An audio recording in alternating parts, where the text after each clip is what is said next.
Здравствуйте, дорогие слушатели! С вами Серафима и Алекс на канале Костер.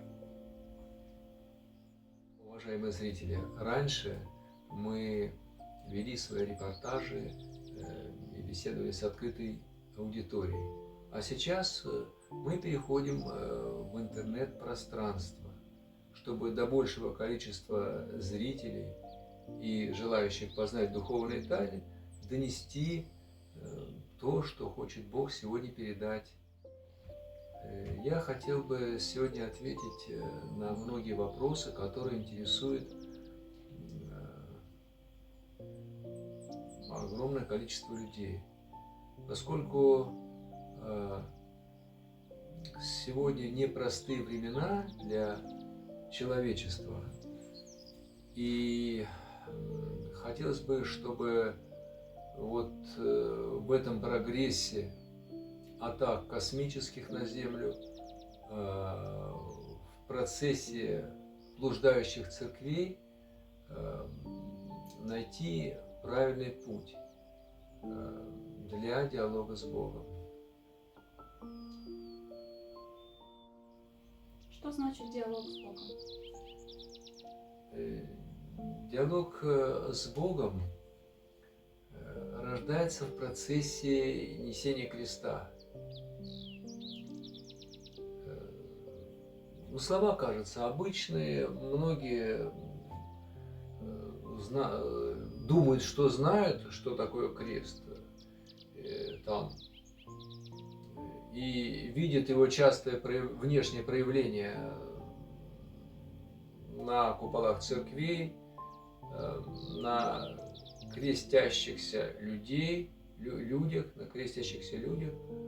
Но крест – это величайшая тайна последних времен. И за 2000 лет, 2000 с лишним лет христианства, к сожалению, человечество до сих пор не открыло, не постигло, можно сказать, эту глубочайшую, величайшую тайну, собственно, ради чего и приходил Сын Божий на землю, воплощаясь через Марию, тоже великую тайну. И ныне эта тайна не известна людям, не вобрала человечество в сердце той глубины, того света, который хотел бы передать Бог через свою верную дочь, Марию, Пресвятую Деву. Или, как мы будем именовать ее, любовь. Любовь Бога. Ну, а Отца, чтобы Небесного, чтобы проще нам было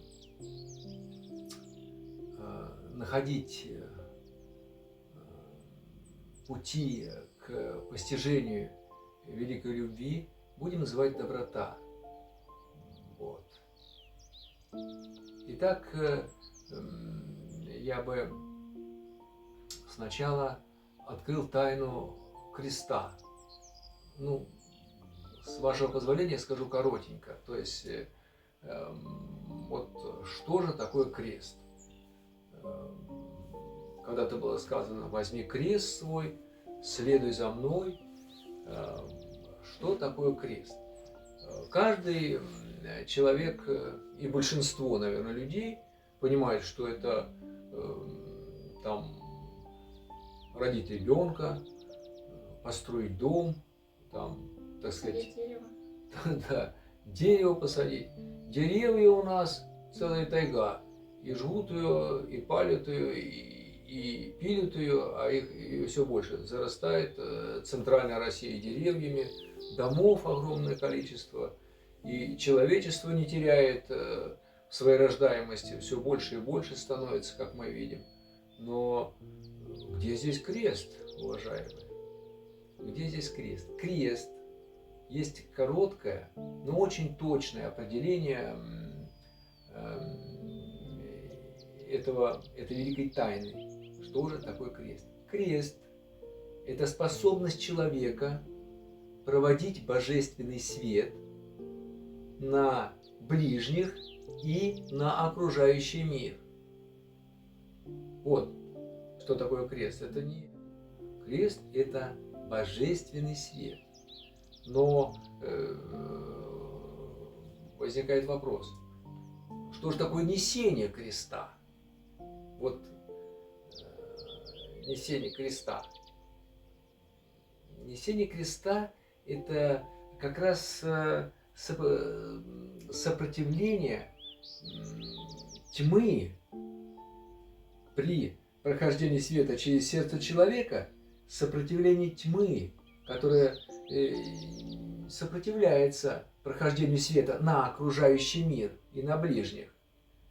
Вот. И вот в этом сопротивлении как раз и участвует душа человеческая.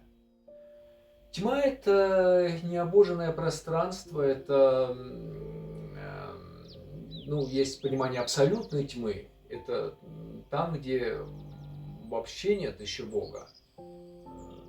Вот мы видим космическое пространство, это, конечно же, то, что мы видим, звезды там, и то, что мы и не видим, это пространство, в котором Бог может участвовать, или божественный свет в той или иной степени. По мере отдаления от Бога, по мере отдаления, необоженное пространство все больше и больше воюет на Бога. Вот вокруг Бога Отца, да, находится богоматеринская сфера, любовь. Вот как мы именовали Бог доброта, а вокруг любовь, материнское начало.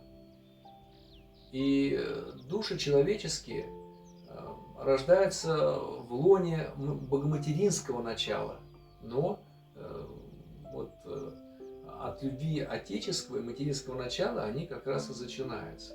И идут в мир, проходя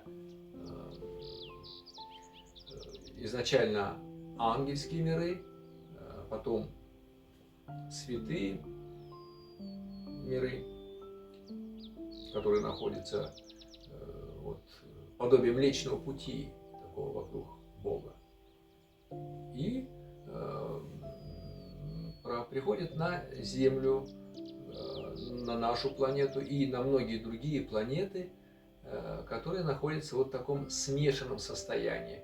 Не святые и не падшие, находятся в состоянии контакта и с падшим миром, принимают на себя атаки падшего мира, я бы сказал. Это не есть положительно, но, к сожалению, в таком состоянии сейчас Земля. И принимает божественный свет. Тоже, но это не открыто. То есть эта работа идет над душой, прежде всего, над душами человеческими. Также и тьма, она атакует невидимо. Плоды-то мы видим, а в невидимом пространстве наша душа может общаться и с божественным миром, и с небожественным миром. К сожалению, мы видим, что сейчас большой крен Земля дала в небожественную сторону. Атакует падшие цивилизации, к которым относятся и эти непознанные летательные объекты, как их называют. В самом деле это известно, что это цивилизации, которые в свое время пошли рациональным путем, развивали науку, развивали умственные свои способности, включая сегодняшний интеллект, это тоже относится совсем не положительному моменту в развитии Земли. И при этом закрывается духовное сердце, которое уже не может вступить в диалог с Богом. Что в вашем понимании духовное сердце? Духовное сердце. Духовное сердце, глубины его имеют имеют тайные связи с Богом, глубины духовного сердца. Где-то там у кого-то глубоко, у кого-то на более открыто заложена совесть. Вот духовное сердце, оно вмещает в себе совесть. Но чтобы понимать, что такое совесть, поскольку люди думают, что совесть – это дать кусочек хлеба бомжу, там, накормить птичку, что это совесть. Совесть делится на 3 таких ярко выраженных категории. Первое – это человеческая совесть. Вот обычная человеческая совесть, включая и корочку хлеба, и стакан воды, там, и поделиться, снять себе даже рубашку, отдать последнюю, это тоже человеческая совесть.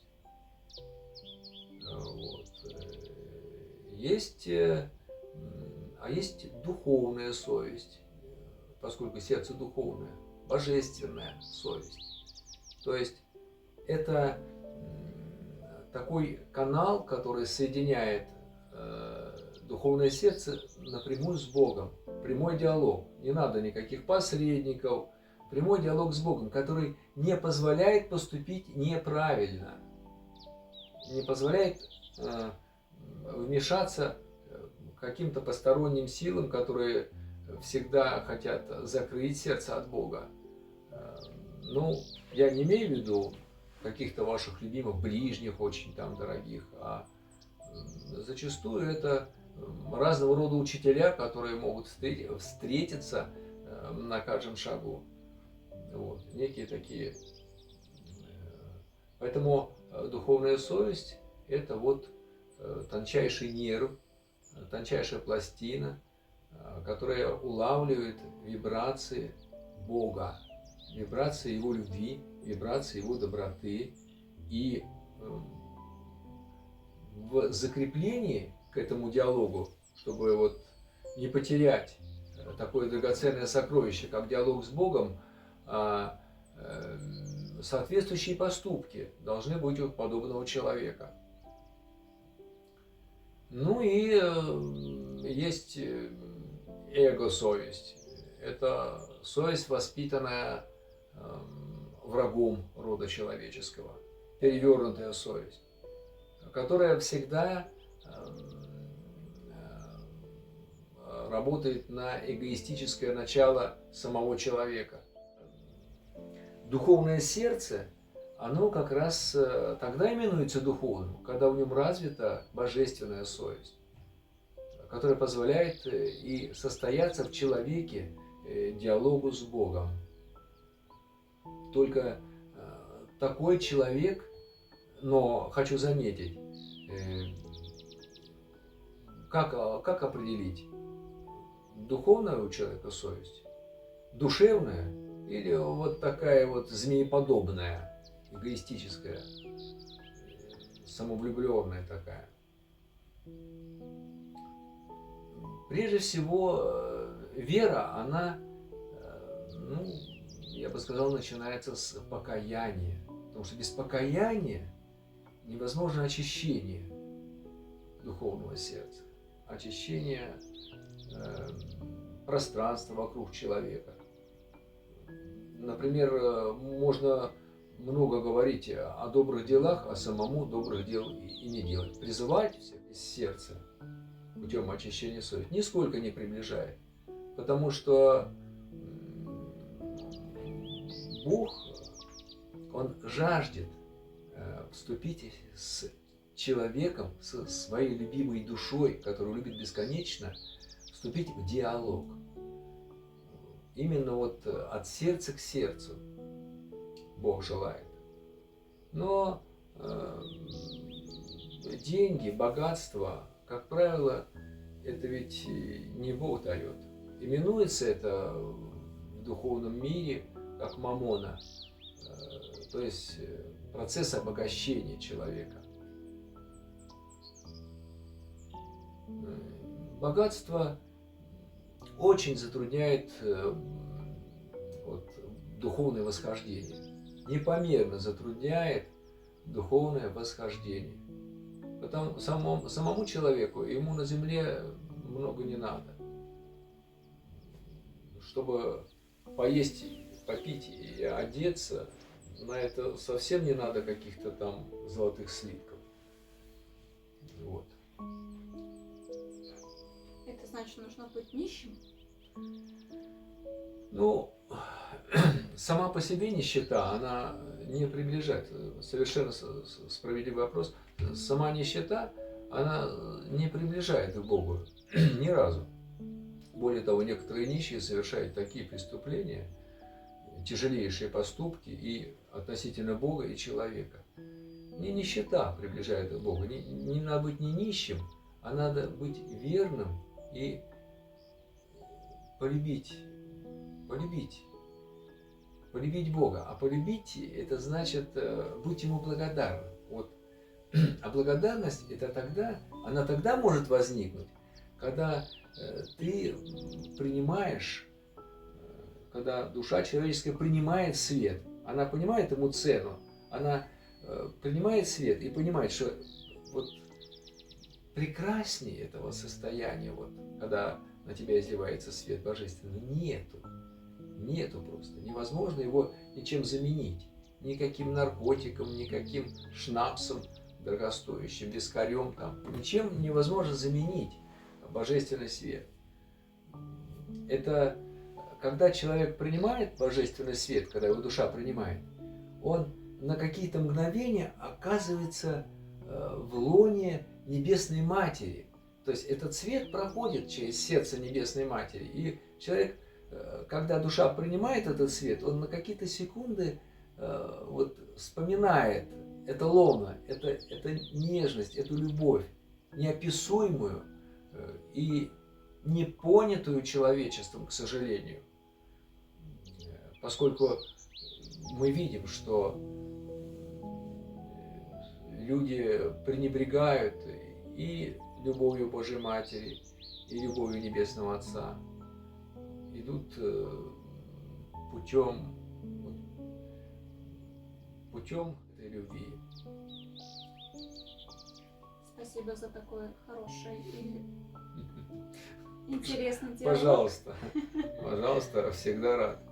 Буду рад еще отвечать и на ваши вопросы, Серафима, и на вопросы наших зрителей, слушателей, поскольку много что можно открыть и много можно еще сказать, потому что Бог жаждет, чтобы человечество сейчас вот, при таком тяжелейшем состоянии приняло свет.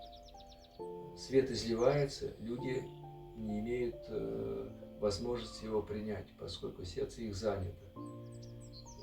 Очень постарался враг рода человеческого, чтобы запрограммировать на своей волне большую часть сердец человеческих. Спасибо. Спасибо. До свидания. До свидания. До новых Ждем ваших откликов и ваших лайков. До новых встреч.